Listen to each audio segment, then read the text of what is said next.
For ease of administrative duties and execution, Lagos used to be identified by 5 divisions comprising Ikorodu, Badagry, Ikeja, Lagos Island, and Ekpe division. So that long before it became the built-up city that it is today, with ambition of becoming a small city, it had history behind it and still does. One of those divisions regarded as the second biggest in the day is Ikorodu. Ikorodu Road, as you know today, was first built in 1953, stretching from Ikorodu to Lagos. By the census of 2003, it had a population of about 600,000 people, now estimated around 2 million inhabitants. On Community Report today, we want to take you down history to see some of the stories you may not have heard or known about this area, its people, tradition, history, and of course, some relics of the past that are still standing. It promises to be a revealing one. I'm your host, Olu Phillips. Welcome.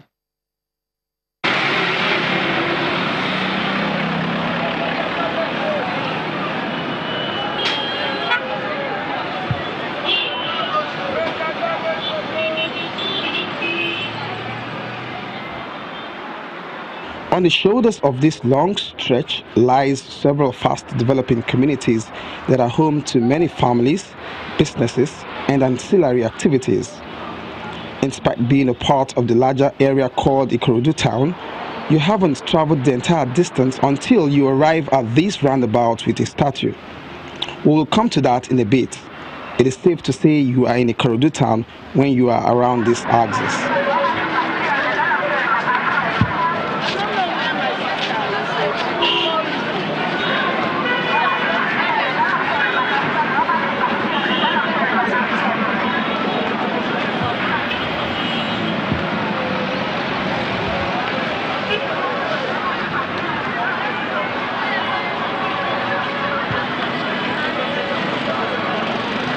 The ever-busy Ikorodu town, the hustling, bustling, intense crowd, commercial activity, and paced movement are some of the features that characterize this part of town.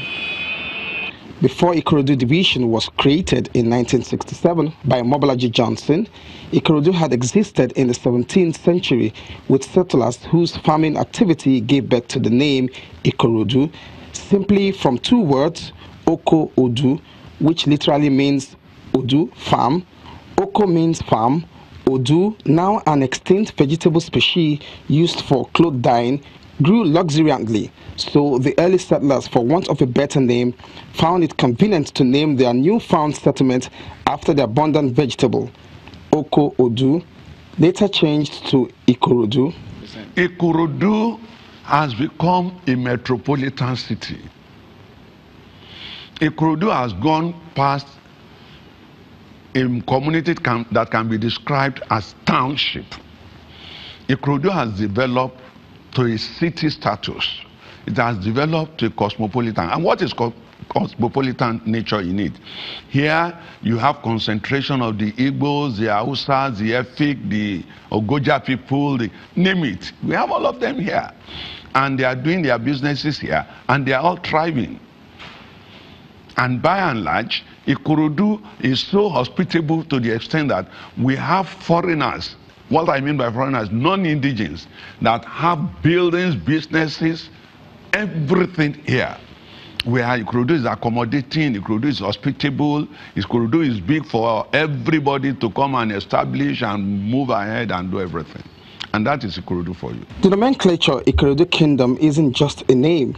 It has some traditional institutions and composing parts which qualifies it, according to the custodians of history, to be called so.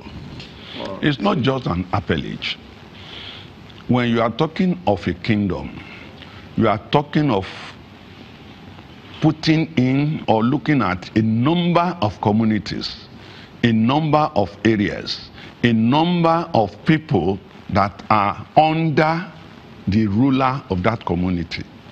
Ikorodu has about 60 or more villages under the rulership of the Ayangbunra of Ikorodu. It goes far beyond Ikorodu land. If you are talking of Ikorodu land, you are talking of Ikorodu township. But when you are talking of the kingdom, you are talking of the generality of Ikorodu and all the environment. And that is Ikorodu township plus over 60 communities, towns, and villages. All the areas I talked about over 60 communities, they are part and parcel of Ikorodu Kingdom. So if you use the appellage Ikorodu land, you are reducing the scope of authority and the scope of rulership to this Ikorodu township. And whereas the ruler of Ikorodu Kingdom is somebody that has under him over 60 other rulers. When we talk of Bale, we are talking of many kings. Here, if we want to make them Oba, they are coronet Obas that are under the rulership of the Ayangbonre of Ikorodu Kingdom. Over 60 communities with traditional rulers, but we call them Bales. And not only that, everything is being done by the Ayangbonre in council to promote and elevate some of them to Obaship status.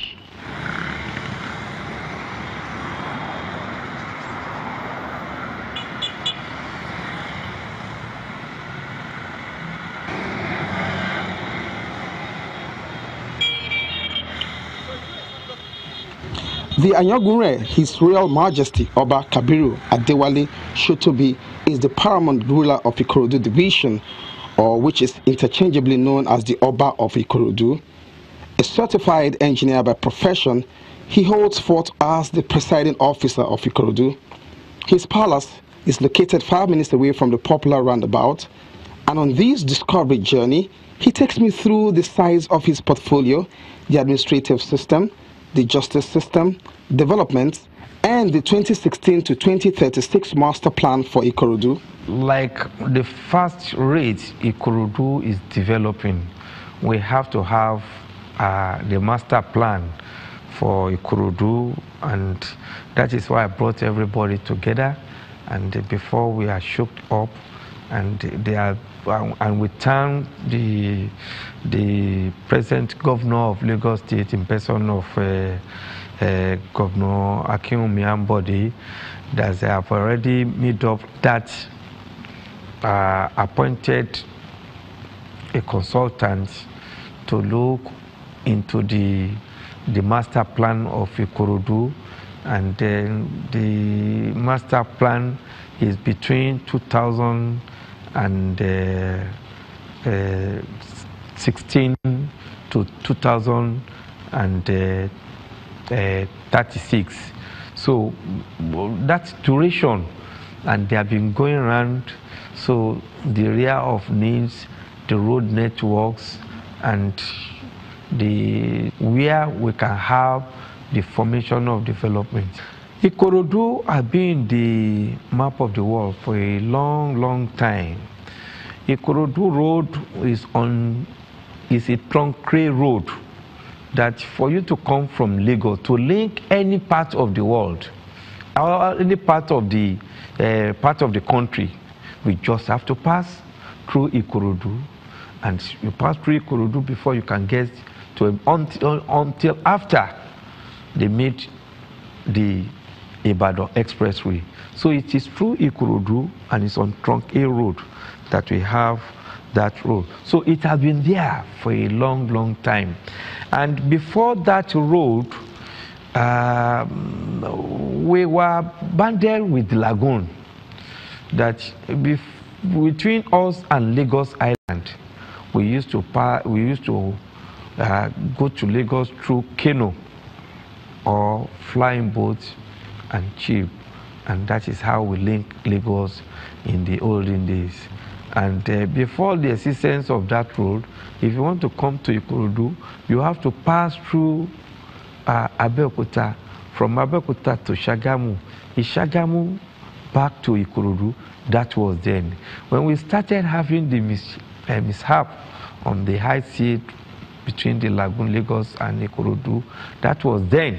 That was in 1952 that the road from Lagos to Ikorodu was commissioned. The people of Ikorodu, they computed about 132,000 pounds. That was the amount they contributed. The business moguls in Ikorodu and Ijebus, they are the ones that contributed that money then. But Minister of Work, Federal Minister of Works, that was Tafa Balewa, saw these people has raised this money, then they took over from them and made the road between Lagos and Ikorodu, and that's what makes Ikorodu so unique during the olden days.